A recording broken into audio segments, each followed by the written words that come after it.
Hello everyone, apologies for the delay and apologies for the change in trailer since I have Hello. disconnected my hard drive from my PC, so I'm using a different one now. So it's the old trailer for today. But hi, we're here with Orlando, Sundar, and Dawood. Hello. But hi, Yeah, that sounds fun. yeah. Do you Hi, wanna Orlando. introduce the talk? Yeah, awesome. Orlando, how are you? Hello, everyone. Good afternoon. It's a really pleasure to be here. I would like to thank you, everyone, for the presence and for the audience, Salmon, for the invite. It's really an honor for me here being in my space part, presenting a session, and we hope is everyone likes and enjoy and make many Yeah, questions. amazing. Yeah, that's absolutely true. And we are so honored to have Orlando. Orlando is a Microsoft MVP, and also so an MVP, and MVP means Microsoft Most Valuable Professional for the data platform, and also he is a Microsoft Student Partner at the same time. So this session in particular is about Azure Machine Learning and Power BI.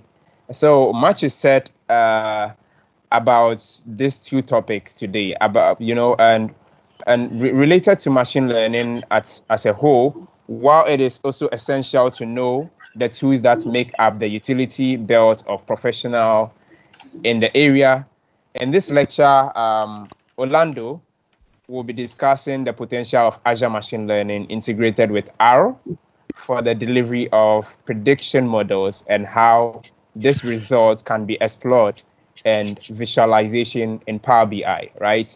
And this is very, very important because I have actually worked with Machine Learning Studio. I think was it 2018 or something. I think it should be so. I had the opportunity to work with Azure Machine Learning, and you could see the data that you get back. And if there was a better way of visualizing this particular data, I mean, it would have been really good, right? And so that is why I'm really excited about this particular session. So before we call in Orlando, Salman, Hi. yeah, would you want to share anything with the It's live. attend? It's live. Hi. So we're here. Cool. Sorry. I mean, regarding just like ML Studio as well, like I used it like last year teaching in a hackathon. This was the UCL, the one literally just heard accidentally played it. So yeah, it's amazing. Like there's a distinct difference that you all should know regarding like machine learning studio and the cognitive services, and that's that if you want to use pre-trained models, then you would use the cognitive services. Well, there's when you get into the vision side of things, you have computer vision and you have custom vision. Custom vision is kind of you using your new you're kind of creating a new model, but generally cognitive services are using like Microsoft's own algorithms. But if you want to start training your own model, then you use what's known as the machine learning studio, and that's what Orlando is going to be showing today, and using that with Power BI. So I think that's pretty cool. It's a nice collaborative way for you to work with others as well. You just set up IAM, and like you can all collaborate on a project together, and it abstracts that whole, hey, I need to learn to be a data scientist. I can just be someone who just knows how to drag and drop now, and I can use machine learning, and that's pretty cool. Yeah, Amazing. That's really an Fine. insight. So you can see Sandarisha, do you want to share one word or something? I mean, you have like, yeah, do you want to say Uh, something? I have 1,000 words, but You in keep it short, I'll just simple. say thank you. Yes, thank you for the 1K subscribers. Well, it's been like 6 hours, and I'm not came out of that happiness of getting 1K subscribers. So thanks everyone for subscribing and supporting us. Agreed. Thank you very Amazing. much, everyone. It's like we're gonna do a proper like 1,000 subscribers special, and we'll surprise you with that, just like we try to surprise you every single week. And next week, University Recruitment. Tomorrow, Pujason. Today, Orlando. It's not stopping. 1K is just the beginning. Okay, Yeah. So thank you. Exactly. So yeah, so if you're in the chat, you make sure to tweet about this particular session, tweet it to your people, call in your community. The reason why mostly we even host these things on, YouTube, people, I mean, a lot of people admire how we do things on YouTube, but we are actually using YouTube for a purpose, right? We started MSP Inspire on Microsoft Teams. That was somewhere July last year. But we wanted to include people who are not MSPs to have the opportunity to be able to watch our amazing sessions, right? So we moved to YouTube, and so kindly share with your community. Our target is not really just MSPs, else we would have done it on Teams, right? But our target is actually MSPs and non-MSPs, so that those people can have a feel of what exactly MSPs, the awesome things that we do behind the scene as a community. So we are really grateful. It's 1,000 subscribers, and this is really cool, really, really cool. I think we can, without much to say anymore, we could just call in Orlando to share his screen, and we will begin the session. And towards the end, the middle part, we will call your attention to some few things. All right, so I'll share here my screen, and you say for me, please, if you're already seeing my presentation. Yeah, we see it. All good to go. All right, you can see. Yeah, that's a lot of links. Yes, Orlando. Great. So, okay, let's officially start. First of all, thank you so much, Salman and Aldo, for the invite, and for everyone that is watching. This is my second session. I present in English, so I sorry if I miss a word, or if I block some things, but I really give my best to deliver the best content for you.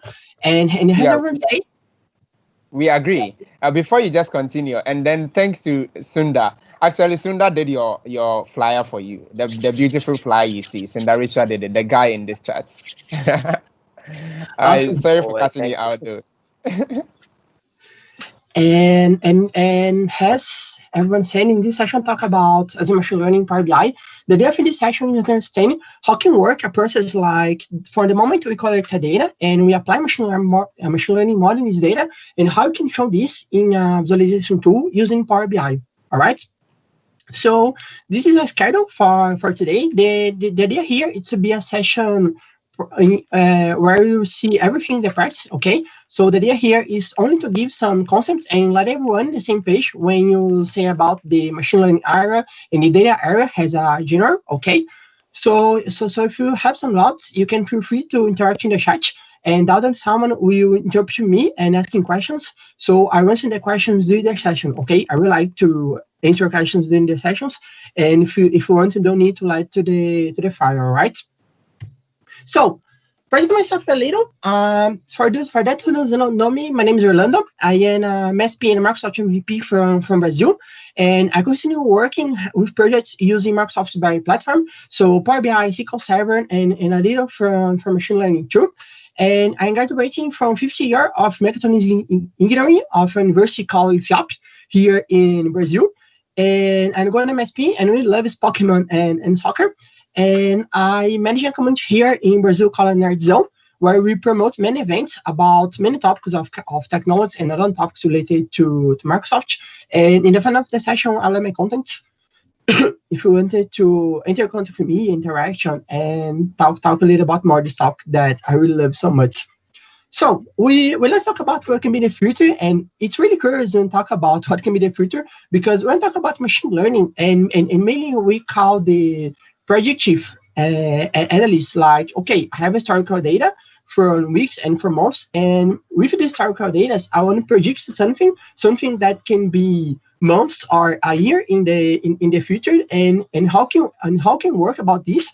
And when I say about machine learning, generally the people understand this. Okay, I have a crystal ball, and from this crystal ball I can predict the future, and I don't know exactly what is the magic here doing the crystal ball, but I can continue this magic because this magic is getting right, and because this, for example, I have a correct prediction of how will be my sales in the next month, and I don't know that magic I've been doing, but it's curious because when I said about machine learning, generally the people understand machine learning like some kind of magic that can predict something in a part. But it's really important to understand that beyond this exists other concepts related to your work with mathematics and all the concepts of modeling to we can deliver the right result for the machine learning model we are working. So when when I talk about machine learning, there is many concepts in machine learning if you search for the internet, but I really like this concept that machine learning is a computer science and statistical fields that deals with building and study system that can learn with data. And when you talk about machine learning, I really love to give an example of a project working last year in my university that we are a project using a project of development of autonomous car. And in this project, I have a situation where, for example, I have to develop a model to predict traffic lights. So, for example, my model, he needs to different red from yellow from green because if it's red, the car needs to stop, and if yellow, the car needs to stop too because I think yellow it's attention, and if you're green, for example, the car can follow your way. But for example, I have a machine and I need to teach this machine the difference from you working with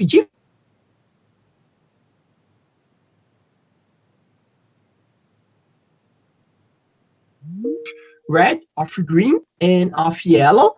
And I will train this model with this different images. And later, I hope that my model he can predict it with white, let's say with 80% of 90% of whites, if that color. And it's really awesome experience trained, and it was really an awesome experience to train this model. And here it's a practical example of it's like machine learning because I have a machine and like a machine I have to teach this machine, and it's like our humans when we are a baby. For example, when we are a baby, we don't know, for example, what is a car. We know what is a car because in some moment of our life, someone, our parents, or some people near us teach us what is a car. We know what is a car because not only what's a car, but anything, because in some moment of our lives, everyone teaching us what is that object. Okay, so this is the general concept of machine learning, and it's important to know before this concept before you enter in tools and many other things. It's because important to have this base. Okay. And when we're going to work with machine learning, there is we call machine learning flow that is we here in Brazil we call receita de bolo, that is the receipt of a crate, because it's the step you follow to you have a machine learning process. And the first step and the most important thing is the final object type, because generally when we're technical, we think so much about, okay, I will have I will have a machine learning model and we will code everything I want, but okay, you start coding like a crazy. Sorry, but Orlando. Just okay, so sorry to interrupt. Just a request from the chat. If you could slow down, that would be preferable, I think, from what someone said in the chat. Is that okay? Because I think they said you were going a bit too fast. Okay. Thank you. So no, I understood. So okay. So our first step and most important is you define object type. And generally, when we're technical, we think so much about, okay, I have a model and I wanted to code hard this model, but you really need to understand what you want, what is object type, what you want to arrive with your model, okay? And the second step is collect our data. And to have machine learning models, we need data. And we need data from different fonts, from different sources. These different sources can be a SQL Server, or it can be a system, or can be Excel sheets. And it's really important we reach our data from different sources. And the most you reach our data from different sources, the most you have a better model, because you have a huge variety of data to we can work. And we need to prepare our data. And here we need to prepare our data. I really like to give an example from a website called Kaggle. Kaggle is a website from data science challenges. And one example from challenge from Kaggle is Titanic. Titanic is a especially from Kaggle, when you have to predict the based in the Titanic disaster, if the passenger he survived or not the Titanic disaster. And one of the fields, for example, from Titanic data sets, it's the age. The age, for example, it's in blank. So, okay, the age is in blank, and what do you do with your age? You put a 0, you use the median, you use the average. You have different alternatives you can follow if you're when you have an age in blank, and you need to treat this data. And I really say that this is the part where me as a BI analyst, you go crazy because it's really would a beautiful word if our data come beautiful and okay to you working for models. But when you say about the day when we're working with data, this difficult happen because we really have some treatment I had to give the data when we're working. And the next step is training our models. And when you say training our models, it's evaluate our models too. And it's really important to say that this is a continual process. So I train my model, for example, and I have a poor accuracy. Okay, so I evaluate my model for this poor accuracy. And later, I will change some parameters for my model and try to train my model again. And this is really important to say because it's really a continual process when I train a model and we are evaluate. Because it's really difficult to say like, okay, I trained my model and I have a good performance from first, and you can have a good performance in first, but when you're working in the as a data professional, it's the general depending of the situation. It's good, it's difficult. You have a good accuracy model in the first step, okay? And when you say about publish, manage, and integrate. Here, it's important to say a concept of a market we work. We call from machine learning as a service that is like, okay, I have a machine learning model, and I need to put this machine learning model in production. And when you put in machine learning in production, and we need to accomplish this model and grant that this model, when he are running in a production environment, he's really delivering the results that we're hoping.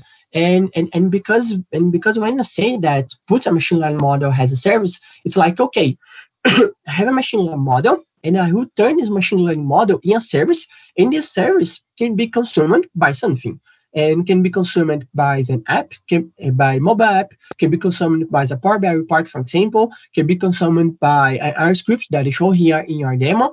And it's really important to understand that in the market you have this, that we build machine learning models to be consumed in a production environment to deliver results that our business is waiting. Okay.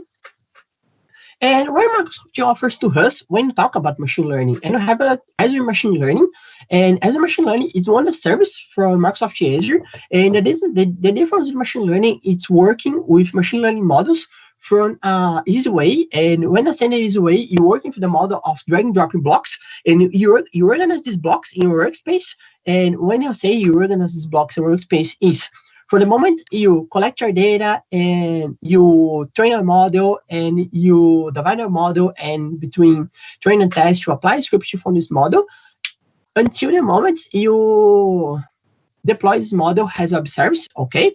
And based in clouds, so you don't have any, you don't have any, you don't need to install any client in your machine you can work with as a machine learning. And you have the integration with R and Python, and not only in machine learning, but Power BI, Visual Studio, and many other Microsoft technologies have this possibility of integration. Browser-based, as I said, you only need your browser to run as a machine learning. You don't need to install anything your local machine. Rapid deployment, and you can deploy machine learning model and have this model in minutes and connect you with other services. This is really important to say, because when you see a service like as machine learning, we need to think that when we're working architecture, And when architecture, from the moment we collect our data and process this data and show this data in our reports in Power BI, for example, and imagine I have a big data pipeline, for example, and this big data pipeline, I have a step when I call as a machine learning service in my data and I score this data I'm processing. And it's really important to understand that when you are saying that, when you're saying about a service like Azure machine learning, we are saying that a service that is part of our architecture. And our architecture, when in this part of the architecture, I will call as a machine learning as a service and will have a result for my model. All right. And this is not the focus of this session, but it's important to know this guy exists. That is a machine learning service. As a machine learning service, it's a recent tool launched by Microsoft. That the idea of as a machine learning service, you working all the concept we call from ML ops. So I said, okay, you have to train a machine learning model and have to accomplish this machine learning model in production.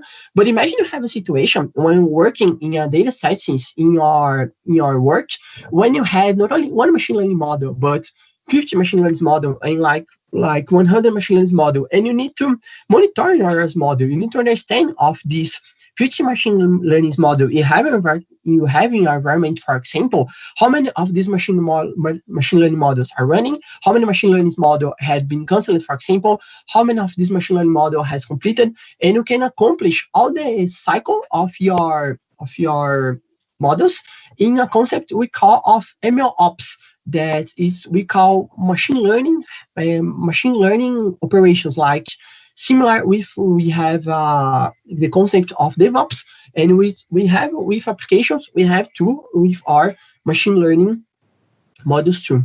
Okay, and here we have our language. Okay, that I really hope here it's not linguagem R, it's our language, right? That our language, it's an open source language that it's an open source language that when it was launched with the purpose of being a statistical language. So, I'm sorry for that. So the idea of our language, when it was launched, it was launched with the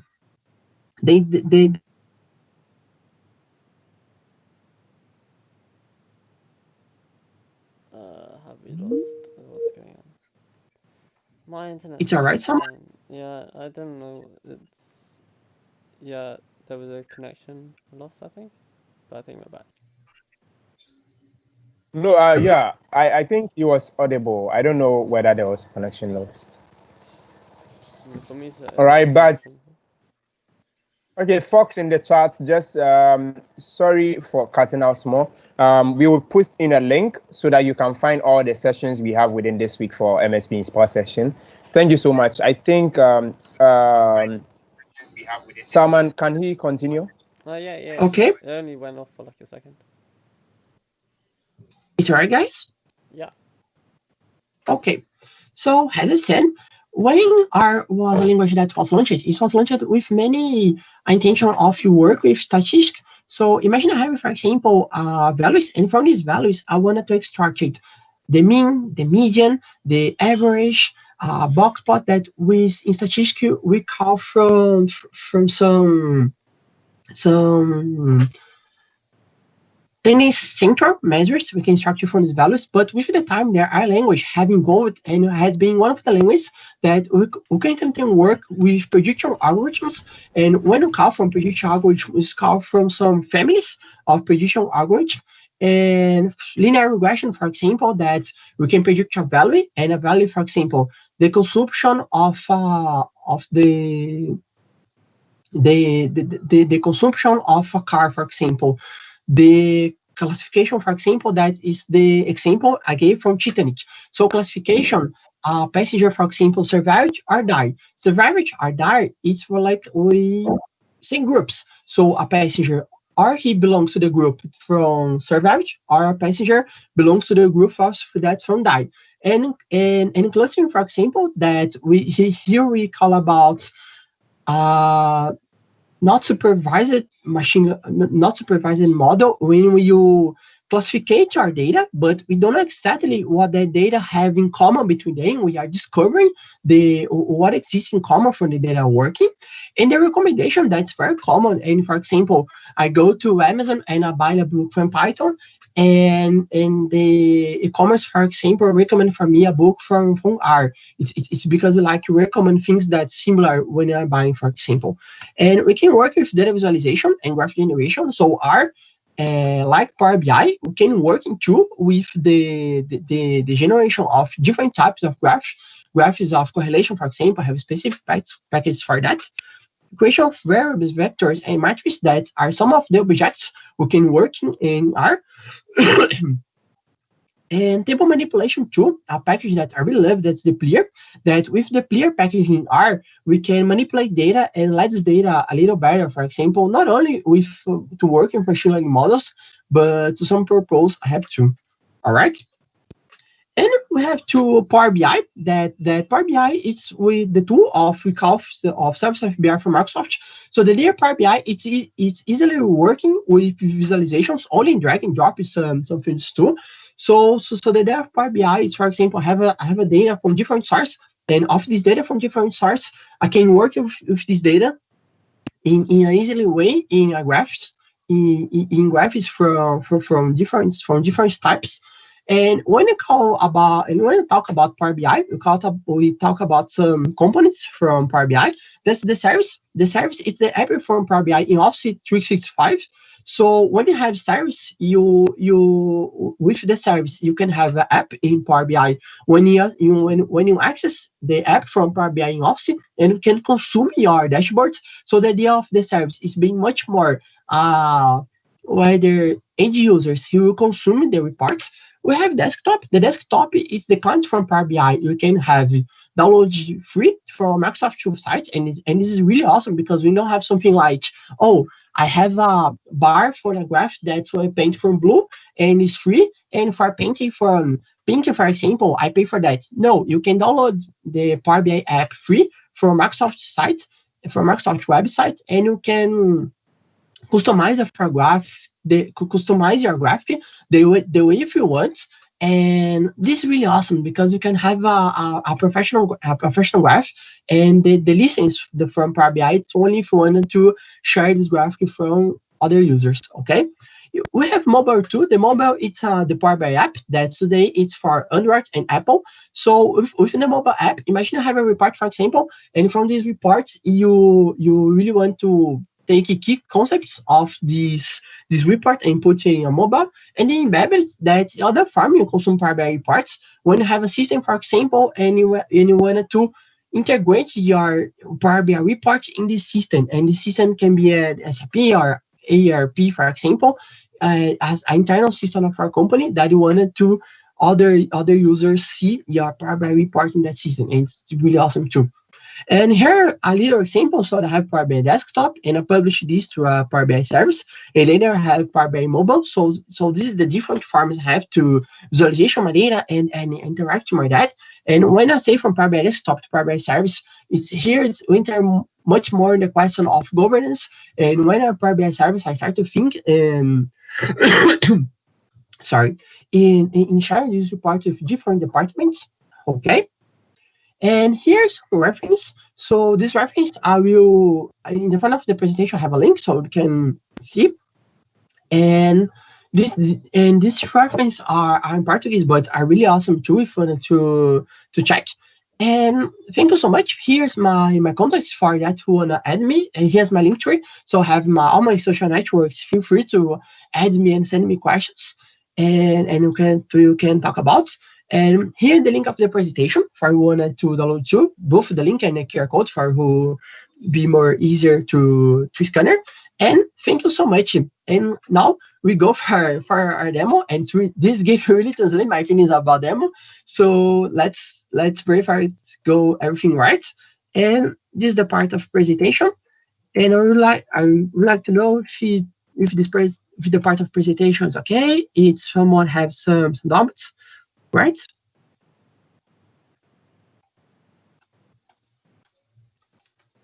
Okay, so let's go here. Let me see if everyone can see my screen. All right. So here I'm in the portal of Azure. Okay, so here I have many dashboards. I think most of you may know, but in the Azure we can have different dashboards you can create. Okay, so we focus here in my demo Azure ML. Okay, so access here my demo Azure ML. I have two resources I have created. These two resources are my machine learning workspace. Okay, and my blob storage that storage accounts that operates like a data lake where you can store different kinds of data that this storage I will use integrated with my Azure machine learning. Okay, it's important to say that you can create your free workspace. Here in the workspace I have created is a standard workspace that I've had that it's a paid workspace. I have some difference from the for the workspace that is free. Okay, and if I click here in my workspace, I have all the management of my workspace, right? But I have some additional links, and I'll click here launch. And when I click here in launch machine learning studio, I will stay in this screen. Okay, that is the screen from my machine learning studio. Okay, my machine learning studio I can access use these sites studio.azureml.net studio.azureml.net. Okay, I can use it to access and create a free machine learning workspace studio. So you only need to have a account Hotmail or a account live from Microsoft. You can create your workspace, and here I have my part of projects that I can create different projects and allocate different resources. My list of experiments I can create. And so as I said, the Azure machine learning works with experiments, and these experiments give me access to my workspace to create my machine learning models. Part of web service, that is what I said about you have a machine learning as a service. So okay, I developing on my machine learning model and I wanted to deploy the machine learning model as a service. My part of data sets, so I can upload the different kinds of data sets here. The machine learning studio offers to me some data sets from samples to I can use, no problem. Training models.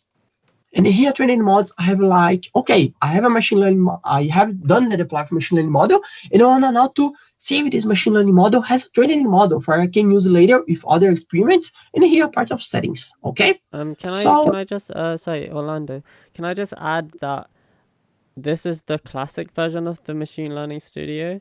There is a newer version which is out, which you can all use as well. It's a fairly, so if you do use that, it's a fairly similar interface, but it's a preview version. So at the moment, the classic one is the one which is generally available, but there is a Machine Learning Studio which is in preview, which you can get at ml.azure.com, but it's fairly similar. You've got the same sort of interface. Just wanted to put that out there in case people are a bit confused. Sure. Yeah, that's okay. I think this is what we are all familiar with. Yeah, when I said about the machine learning, the Azure machine learning service, we have something that is very similar. That was the call from visual interface, and from this visual interface, it's a concept that it's very similar here. The machine learning studio. So it as I said, it's really important to understand that the difference from Azure machine learning service. Azure machine learning service is this guy, this workspace. And when I'm working with this machine learning service, I work with the management of my models. And as someone said, it's a concept a little different from here workspace. And what I work here is only the Azure machine learning service. That is the classic model. But have the machine learning service that is the visual interface that is inside the machine learning service. Okay. So, all right, and I will create a new machine learning model.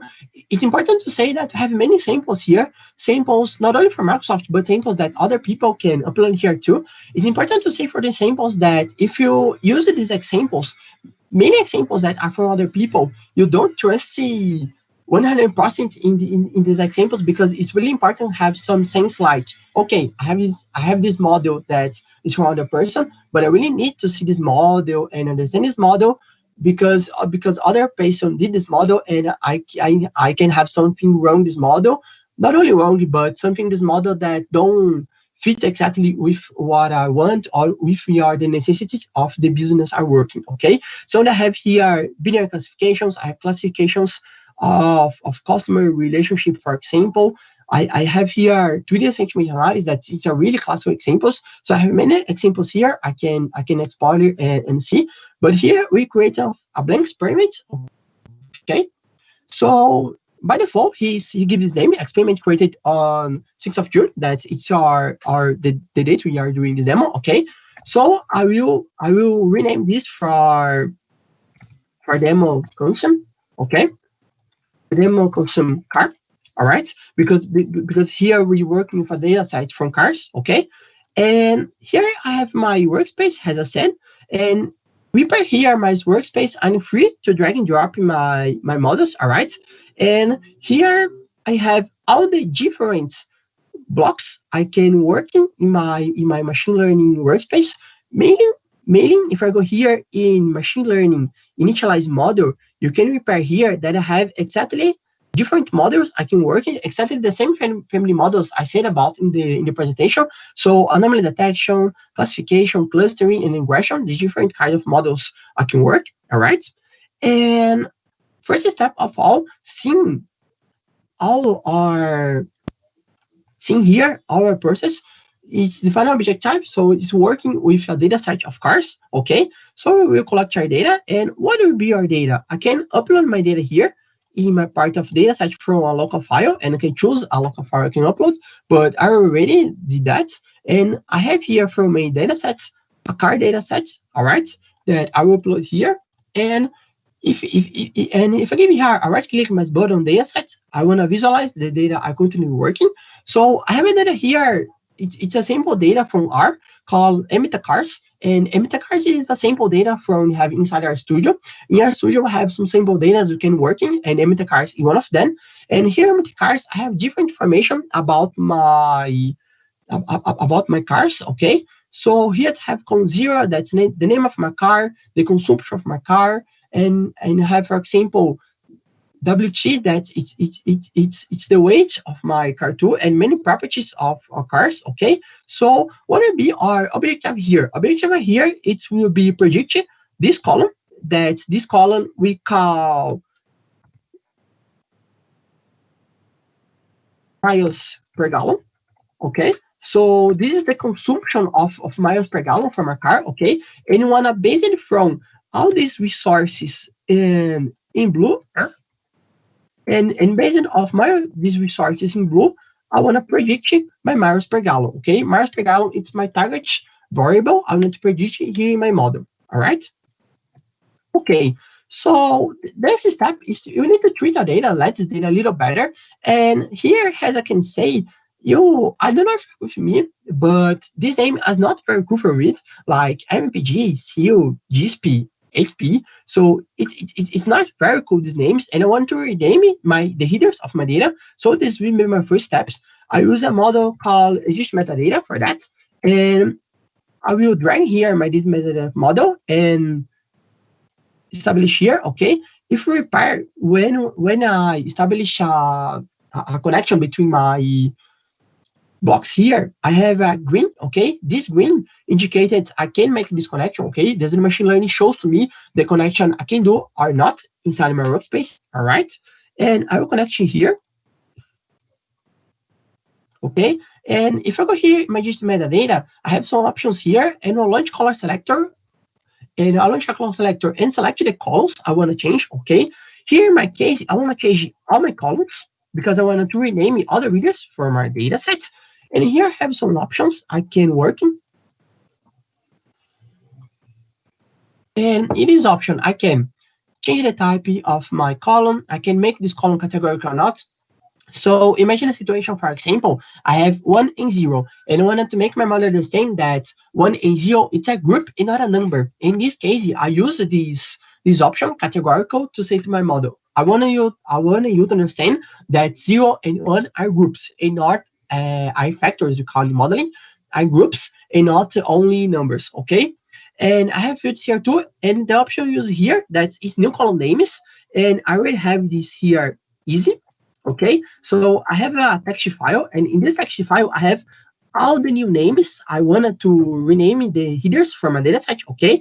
And if all these new names are the same order, that's the same order that the order is my data set, all right? So I'll come here and paste, okay? That is the new column names I want, is my option. And over here, give a run in my experiment, okay? So I'm really waiting for some seconds, and I already done for us, okay? And if I down here in just metadata and see the results of my data sets, and you can repair here that I already renamed it, okay, all my headers from my data set, and I let this a little easier to work with my model and reference my variables during my modeling, okay? So my next step, it's what? It's to know my data and apply an R script here in my data. And what is will be applying in R script here in my data? If I go here to our studio, that I one of the development environments I can use to develop to use our language, I have here my data set, empty cars, okay. Eh, sorry, and right here it's the same data set. I'm working with my machine learning studio, the MPG, the CO, the GSP, and all the others variables I have, okay. And I wanted to apply a command called SCR in my image cards. And if I apply this command SCR in my image cards, I will have exactly this structure, okay.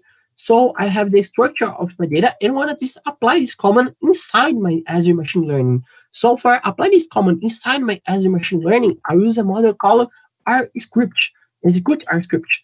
And execute R script, I will make here the connection. And here I have some sample script that Azure give for me. Okay. So I don't want this script. I will have my own development script that I wanted to use here. Okay. So I will explain exactly what is happening. And in this my script, what is happening? I have input data, so I input my data from the previous block. All right, this ML, it's I'll say from the start. Okay, for what you call Microsoft Azure ML, right? From this come and map points and map input parts come from the enter because it's input from the other model, okay? And we'll apply this command SCR. Repair here that I call dataset, okay? By default, as a machine learning call, every data I integrate here are inside of dataset, all right? And output part, that is the name I have outside, all right? That is the transformation I will have. And let's see here out, okay? And I will make other pass here that it's what I want to do is split my data and this is split my data. Why I do that? When you're working with machine learning, with your machine learning models in the data science process, you have the concept that you call for your train data and your test data.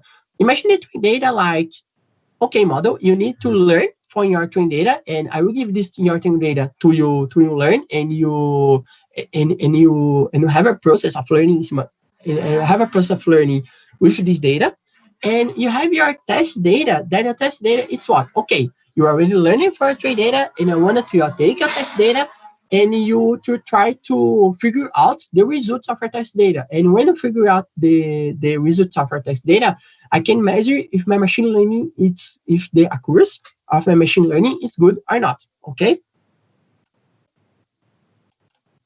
All right, so I will execute my R script and I will split my data. And when I split my data here, I have some options. All right, I will split rows and I have to configure the fraction of rows I want. And here the fraction of rows, I have 0.5. What does this mean? This means I will have 50% for training data and 50% for test data, but I don't want this. I want a 0.8. What is 0.8? I have 80% for training data and 20% for test data. And generally, when you take markets, normally we have 80-20 or 70-30. Okay, there is no some like you must put 80 or must put 70. This really depends from your data, but one of the things you can work, and one of the tasks you can change to have a better accuracy in your model. All right. Okay, and I'll give here a run again.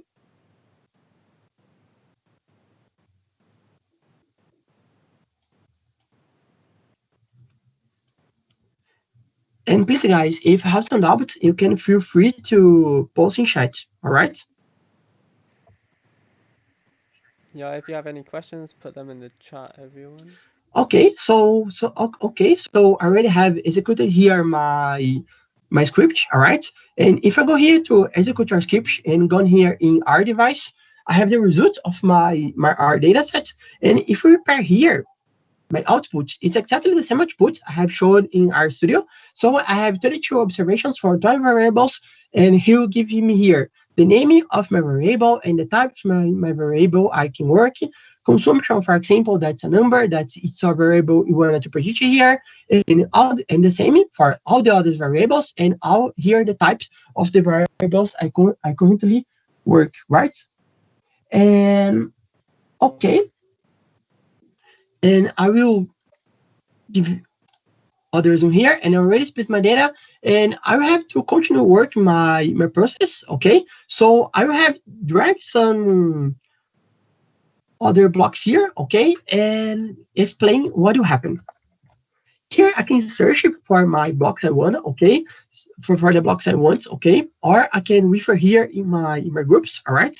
Or I can navigate directly here. I really like to search here to make easier the this the search for the blocks, okay.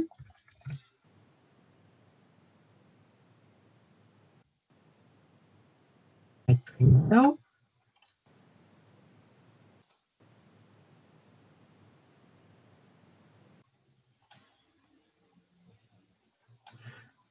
all right.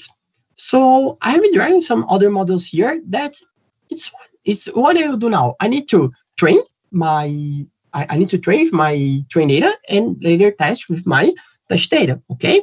So I will drag here my train model. All right. And we pair here. If I we pair here in my speech data, I have two outputs. Okay. These outputs, what is the output one? It's my train, okay? And my output 2, it's my oh, it's my test, all right? So if I give here right click my Orlando, I heard a car moving. Was that your data that, or that was someone else? All right, that's just a joke. if this data is mine or for the people, you say that. Yeah, I had a car, a sound of a car. So I thought that was, the data you are playing around with. The sound was from there. Or is it from my local area? I think someone has that noise. But that was a joke.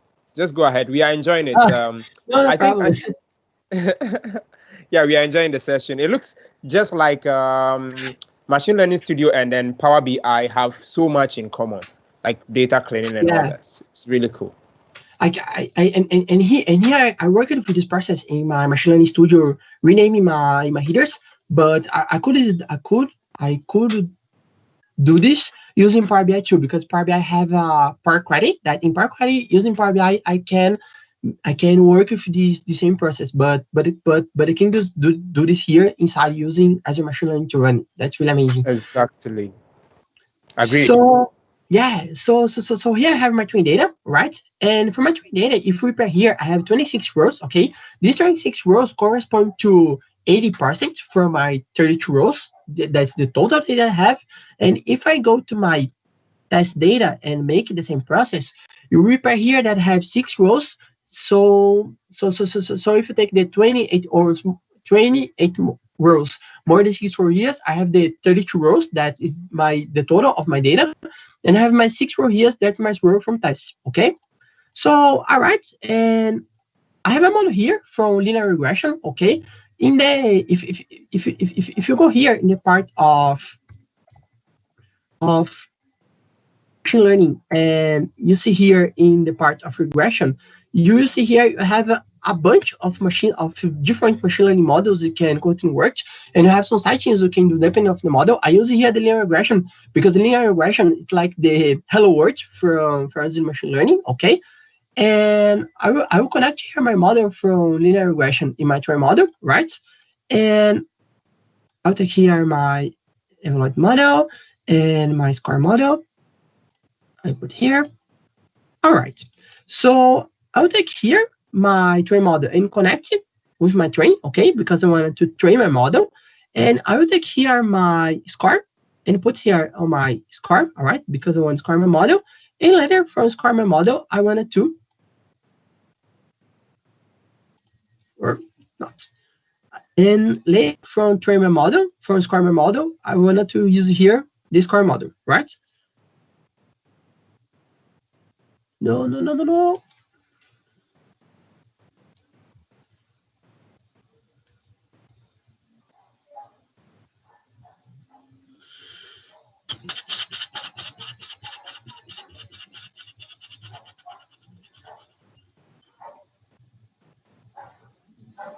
All right.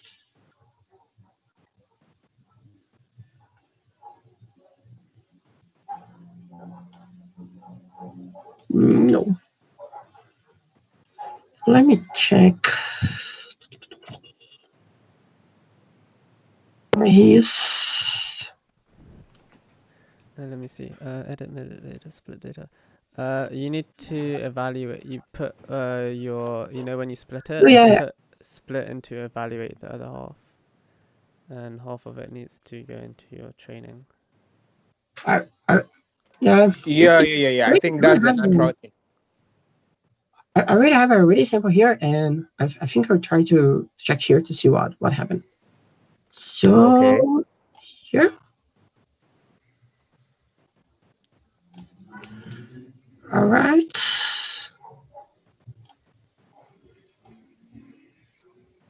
Okay. So I have my train model here in my scar. And all right.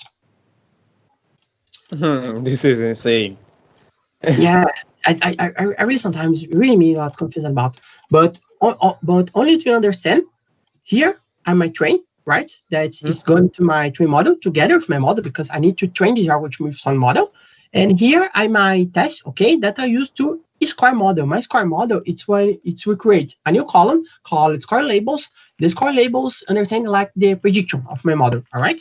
And the final, my evaluate model, because I need to have some way of measuring the performance of my model, and the way I have to measure the performance of my model will vary from the family I work. Okay, so the measure I use for linear regression, for example, is not the same measure I use for a classification. For the linear regression, we have what you call from squad R, and for the classification, for example, I have the accuracy that we extracted the accuracy we call from confusion matrix, and this will vary from the family of model I'm working. It's important to know this to you have a knowledge if I'm going to the right way or not in the measure of the accuracy for a model. Okay, if you see here, he's still give a warning. And what is this warning? I'm going to train a model, but I didn't set my model what's my target column. I need to appoint to my model what exactly from this data set I want to predict, right? So I wanted to predict here my consumption, okay? And I'll give right here. And I need to make another step before training my model because seeing here my data sets, I really need to maintain what is really important for me. But here, I really need to maintain only the features that are important for me to train my model. And on car here for me, it's not relevant. I won't have my model giving to my model the car. It's not a feature that is important to me. I don't want to clean this feature from my data set. All right, from clean this feature to my data set, I'm using here a feature called select columns in data set. All right, it's like it's like a select from SQL Server. Okay, and I will connect here and I'll connect here. And I'll launch column selector. And for launch column selector, I want to do on a car, okay, to be part of this data set. And I wanted to select my other features, okay. So here in this side, I have only the features that really interest for me now, okay, to work with my machine learning model, right? And before I train this model, I really need to say that I have linear regression here, and I have some some options I use here in my linear regression. Okay, that is the ordinary least squares and the online gradient descent that are different methods that apply a series of math algorithms for I have the result of my model, and here I said this on the last event I participate here in Inspire about build, but really comment here too that it's really important. Okay, I have a tool like as a machine learning where I can drag and drop models and work this by easily way, but it's really important I understand what I'm doing. It's not because I have a tool like as a machine learning where I only drag up models by a easy way that you really need to have the concepts of data science modeling. When I say the concepts of data science modeling, it's okay. It's important I clean my data. It's important I divide my data between train data and test data. It's important in my data I apply a script using R, Python, or any language you feel more comfortable for know the data I'm working. And it's really, if you wanted to be someone that having tries to be a data scientist or machine learning engineer or a really data professional, it's really important you make a deep dive in this model concepts to you don't have a thing like, okay, I have a 90% of accuracy and I'll change a parameter and I have another 5. Oh, awesome! I have a more accuracy in my model, but why you have more accuracy in my model? It's really important to understand that you, from the point of view of modeling, when you say modeling, it's the modeling data sets. Why, for example, my model come from 90% through 95%, or while my model come from 90, for example, to a 10% of accuracy. And it's really important to understand these concepts because sometimes you when you say a tool like as a machine learning, when you work with blocks and you organize this for a workspace, it's really easier to say, okay, I only drag and drop blocks and give and press a button and write. But it's important to know these concepts for you don't need only a press button has a say, right? And okay, so here I have my experiment. So if you see here, I working all my right here, I working all my process. No, I work on my process, okay, for my definability type, collect my data, prepare this data, and I will now train my model and evaluate this model, okay? So I really hope you can see here in this process, seeing this experiment, all the process I have explained of training a machine learning model, right? And I'll give a run here, and if things go all right, we will have our result final, okay?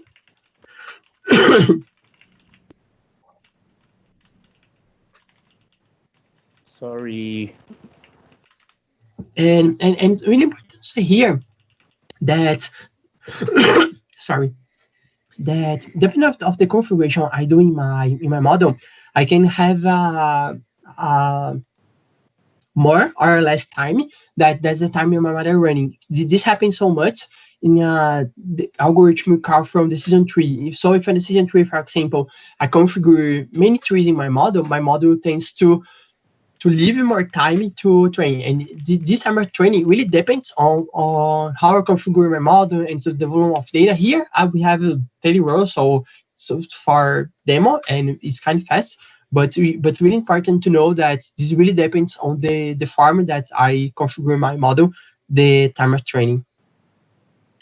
All right, so I have already trained my model here, and if I go here to square model, I will do other thing that it's what it's a select column. Okay, again I use this model because I want to see from a easier way all the results I have from my model, right? So I'll launch column sector here, and what starts from here, the consumption. Okay, and if you see here, he created a new column for me. Column is score labels, that is the results of my model. All right, and I wanted to compare the consumption, that is the real, with the score labels, that is what my model scores. Okay, I will take my score labels and put here. All right, and if I go here to my evaluate model and visualize, you here I will have some results. Okay, these results I The first force I refers to recall from errors.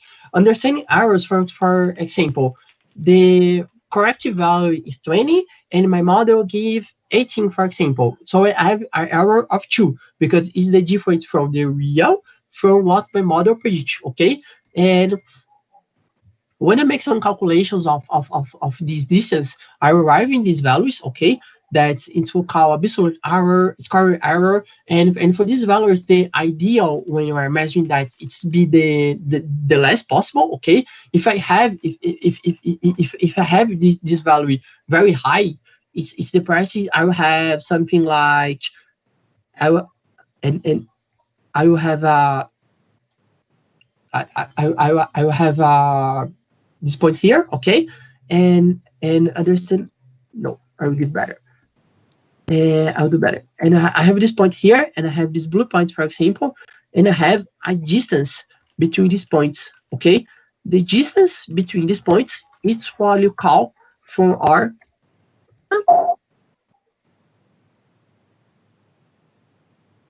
sorry. So I will have my point here, right? And I have my other point here, okay?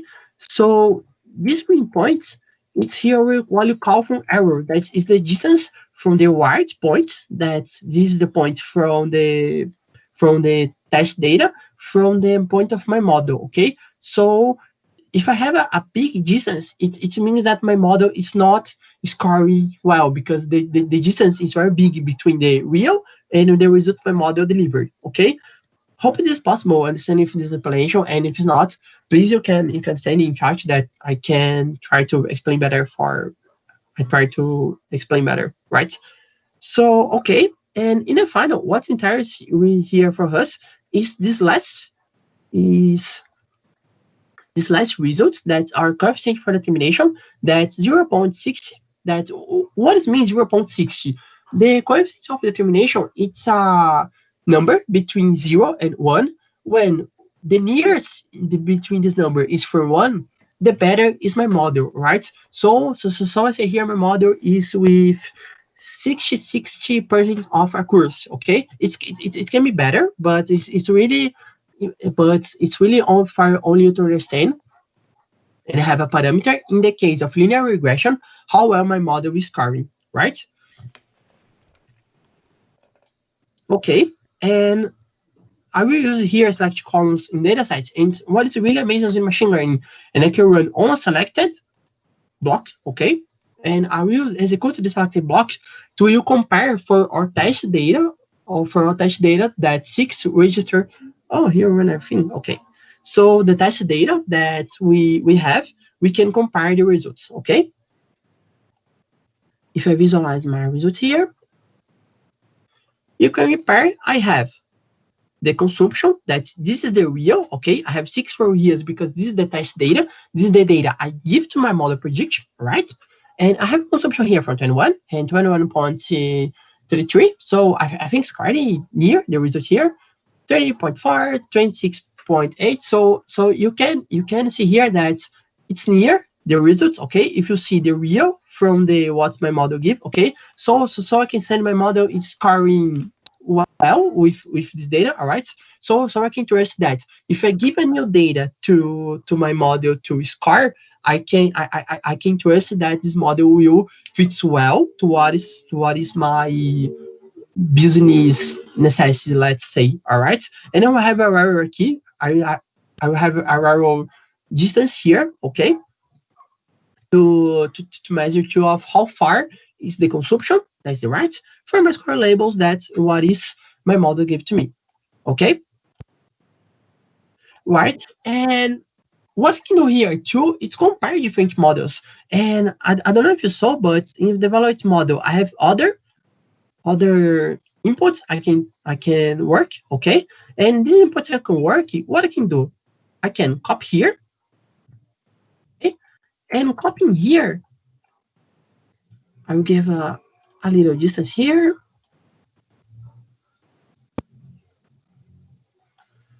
And copying here, I can put the model here, right? And here in my case, I will search for the regression. And I'll use Bayesian linear regression, okay?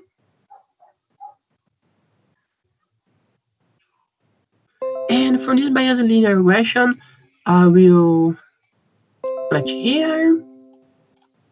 And for my score model, I will put in my evaluate model. So we prepare here comparing different models, right? This is one of the difference from Azure machine learning to Azure machine learning service, because for Azure machine learning, for example, I can compare only two models.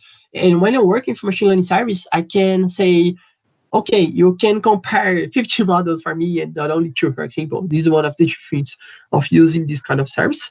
And I use the same split data, okay? And for the same split data, I will put into a model here and from score, and exactly the same process I've done. Okay.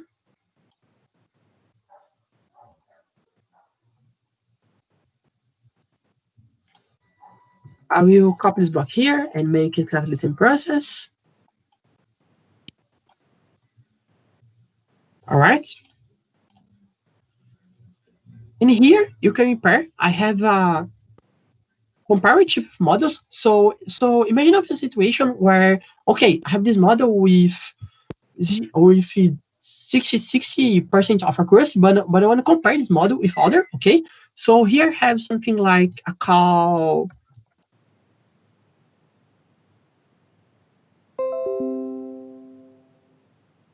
So here I have something like call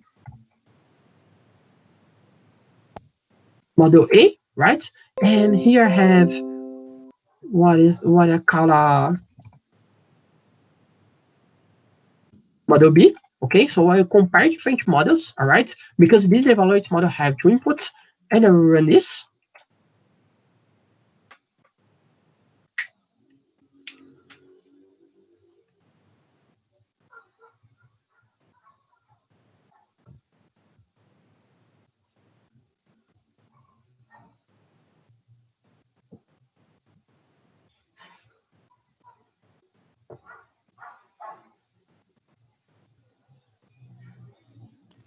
Did Orlando go silent?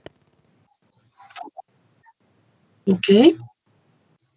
Oh, okay. Okay. Yeah, he's back. I have a letter So here.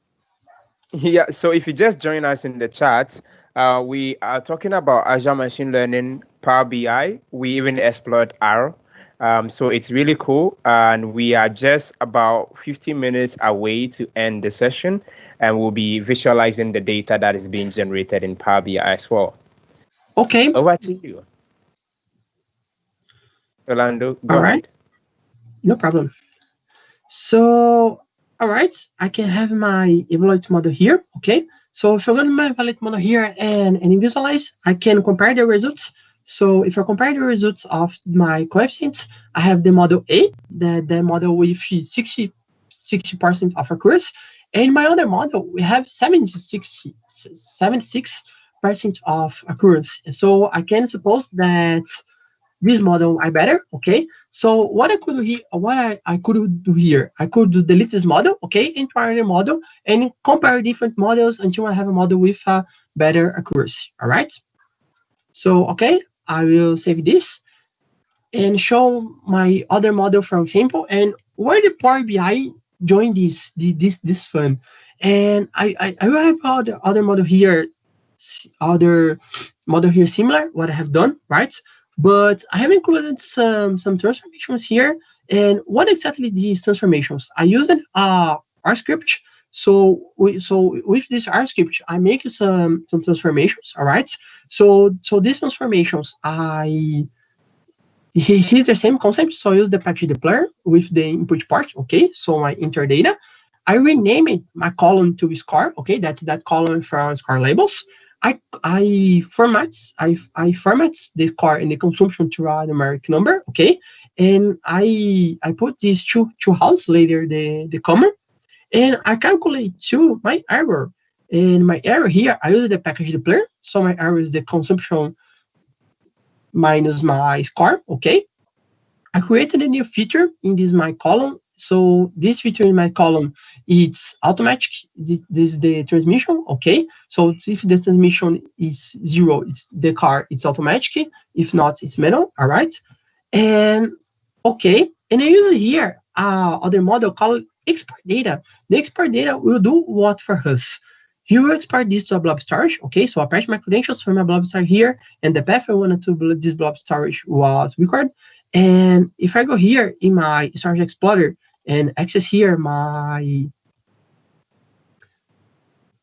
data, you repair here. I have rows, my model data, right? That is the CSV I have from my model. Okay, and I exported this blob storage here, and this blob storage here is a source for my primary part. So if I go here to my primary parts in the part of the query, this primary part is connected with the blob storage that was exported from the Azure Machine Learning. And here I have some transformation I did. And you can impart here, I have the 6 records. These are the 6 records are my test data, okay? And the 6 records from my test data, I have my record here when I have my score, okay, for my model and my error. So I connected here with my, if you're going to click source, I connected here with my demo Azure ML RST. It's the same blob storage that I'm exporting this data, okay? This blob storage, all right? And if I close here and apply my transformation, I have a 20 primary part. So I can filter here by my ID to see the results of only a car, for example, or I can make a user slicer, for example, to see only the cars that are manual or automatic. For example, here we call the transmission of the car. If the transmission of the car is automatic or manual, here you have a relation of how many cars I have, for example, by each transmission, all right? In a simple table, where is the simple table? I have the same view I have in Azure Machine Learning. So I have an ID of the car because I don't have the name of the car here. The name of the car, I swap this from the processing training. And here I have what I said from error. So I have the consumption and my model score, right? And I don't know, here it's 3 from 30 to 27.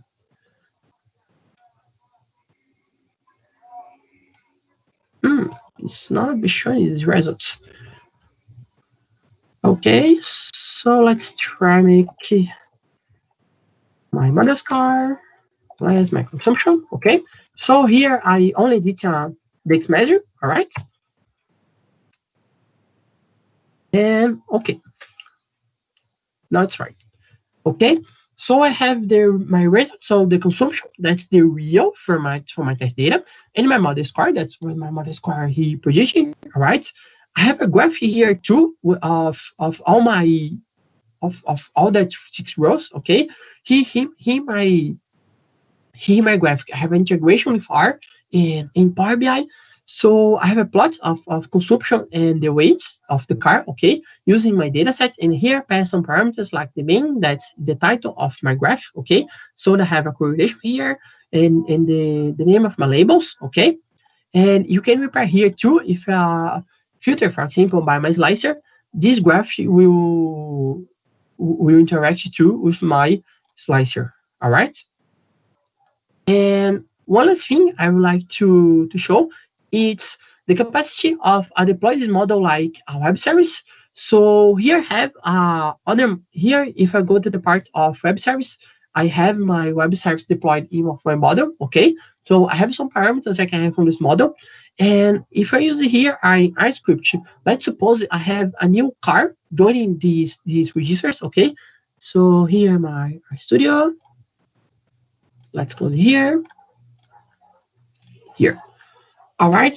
So let's suppose I have a new register a new car in my data sets, and I will pass some parameters from my Workspace ID and authentication key because I need these credentials to call the web service I deployed from my model.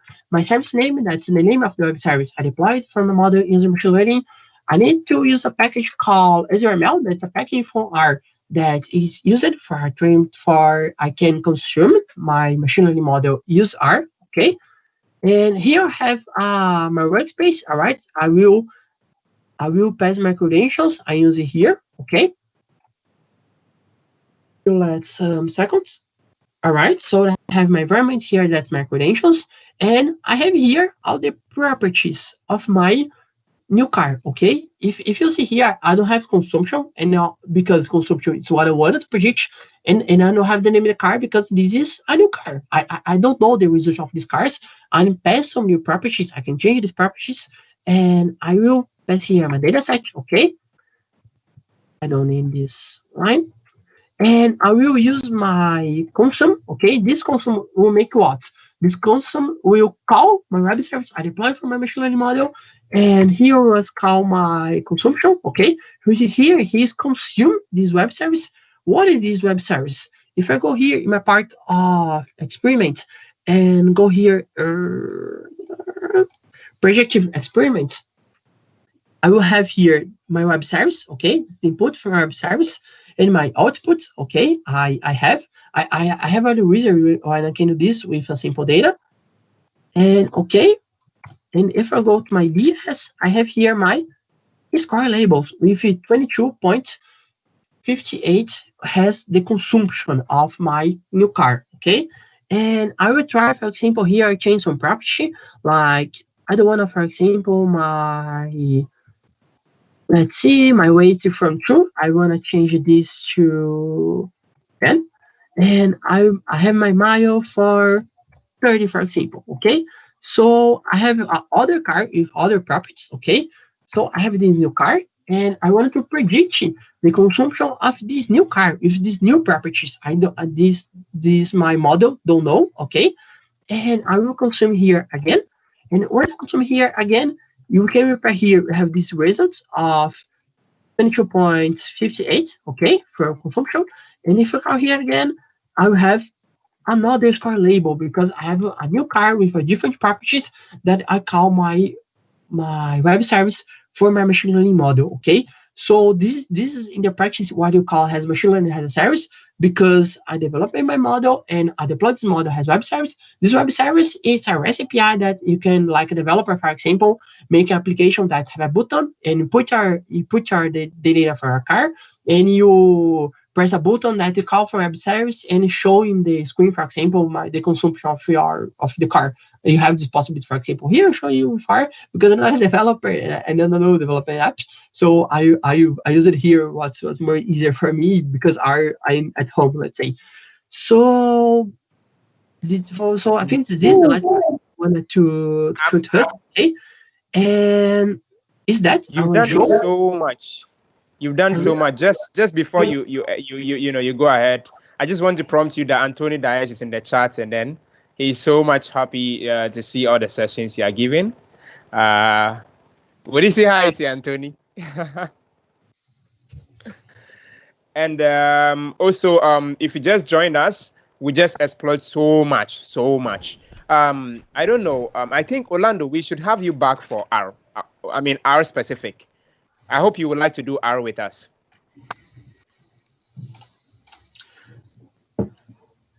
Sorry, Dodo?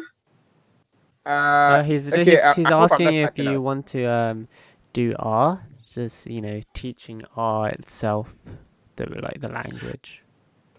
Oh yeah, I really think by that has some articles more to R because Microsoft really have bring the R possibility to not only for the machine learning but Power BI too, but I think and most of the content I try to bring this thing of I have a language like R, for example, and how I can integrate this language of R integrating with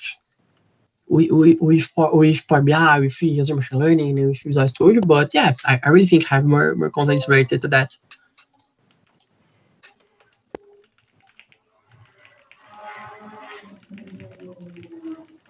This session was so informative. Everyone in the chat enjoyed how detailed you took the subjects to. And I don't know, would you show the dashboard once more before we get to, just show the dashboard once more. That's the overview of, everything that we built was visualized into this. Look at how impressive this is. Yeah. Oh, and if I have here, for example, I can make a test like, let me go here to my machine learning, and I can go here to my blob storage, and I will delete the file. If I go here for containers, for example, I can go here my data, and I will delete this file, okay? And okay, I delete this file, and if I go to my Power BI report and we'll give a refresh, because this Power BI report is connected to that blob storage. Okay, wow. It's blocked by an increase. This can happen. Let's see here. I think this is one of the Microsoft's measures putting in place so that you don't just get to delete. I mean, lose your data anyhow, right? Yeah. Because you deleted and refreshed, but it's still there. Yeah, but can happen here that is this step that remove all the other columns. The table is empty. Okay, it's because that I deal with this kind of errors.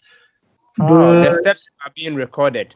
So for those of you who don't know about Power BI Desktop, myself and then Sabia, we covered Power BI in a day on MSP Inspire. Just check up for, check on the channel. You will find it's really awesome. I explained all the step by step how Power BI Desktop works. Thank you so much, Orlando. You are so much amazing. We are so honored to have you today. Thank you so much, Osama and Nado, for the invite, and I really hope you have enjoyed. And sorry for my like intermediate English. In some part of the demo, and I really hope you have enjoyed it and mean learning. And I really stay open for feedback and something that you have like the thoughts. It's really important for me to kind of deliver a great content for everyone. It was amazing to have you on board, and we're really inspired by what you showed us today, and yeah, it was super awesome. Like, yeah, you spoke really well, and it was really clear. And yeah, Machine Learning Studio is something everyone should go check out. I do want to mention that we do have some events going on tomorrow as well, so if you do want to tune into that, do check out the event we had with Pooja Sund, so you can all tune into that. It's really good. It's on leadership and building, your career. So I'll quickly show you this event so you can view it on our YouTube channel over here. It's live in 22 hours. So do check out this as well. She has 14 years experience at Microsoft. Yo, Salman. Hi. It isn't showing up. Oh, is it not showing up? Oh, no, it is. It's on the stream. It's because you're on Teams. So yeah. And I think we are also putting every event that we are organizing on Meetup. So I keep posting our Meetup handle over there. You can always check up what is next on MSP Inspire.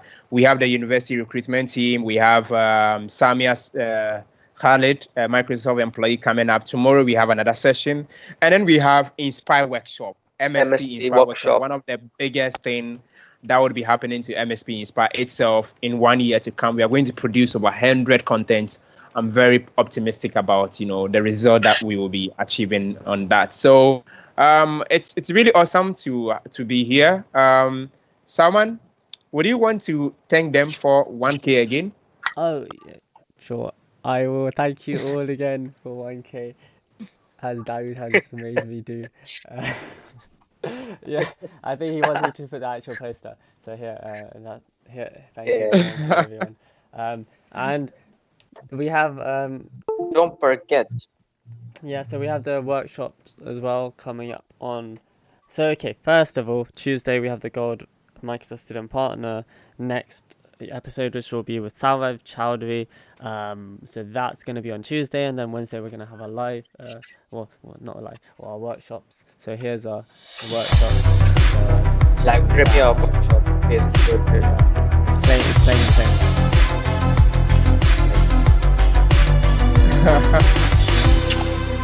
Okay, thank you so much for the invite, Salman, and really sorry for my blocks sometimes in English. For me, it's still a challenge to present. This is your second presentation in English, and I'm really impressed. I thought you've done it for a long time, so that's pretty amazing, I think. So yeah.